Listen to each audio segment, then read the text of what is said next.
What can we see in our economy at the moment? Deflation or inflation?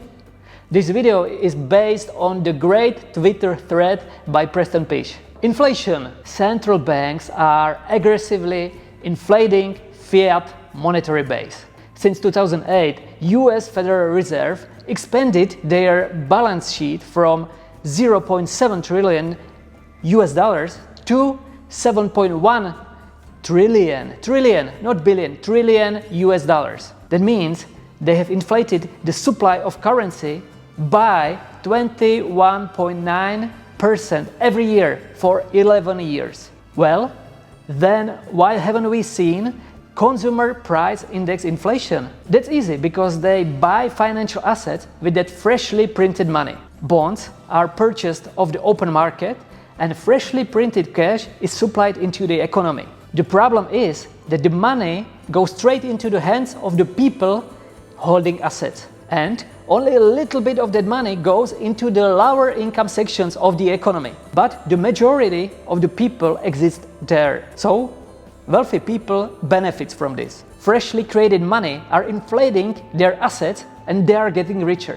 So this is not free and open. This is manipulated. No consumer price index inflation, but financial asset inflation. And now for deflation. When money supply is artificially inflated, people are incentivized to aggressively invest it. Otherwise, the cash is losing value over time. If the cash is invested, you might not lose it so fast, and even you can earn something. But when you manipulate money supply for years and decades, the deflation of prices for some goods and services might come.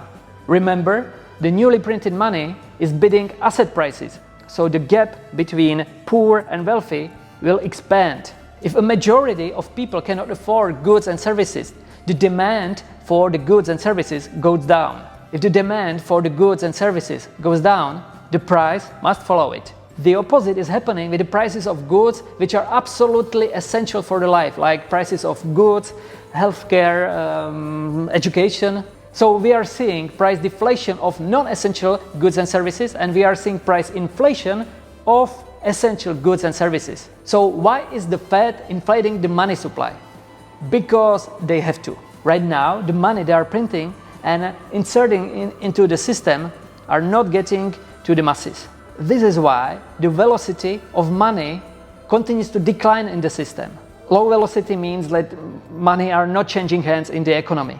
That's why US government is now doing direct deposits to citizens. It's called Universal Basic Income, UBI. They must get cash into the hands of the citizens, otherwise we will see even more riots in the streets. Majority of the people don't even have enough money to pay for their basic needs anymore. But long term, UBI has the same problem like quantum easing, QE. Everything that's being done is a short-term fix to unstoppable spiral of fiat printing doom. I think that riots we can see in American cities are more about economy than about racism. Over 40 million of people lost their jobs in the last few months in USA. I think this looting shops problem might be much deeper and bigger. They feel that the system is rigged and they don't see the bright future. Can Bitcoin help to build a better system? I believe it can. So we will see. Bitcoin is peace.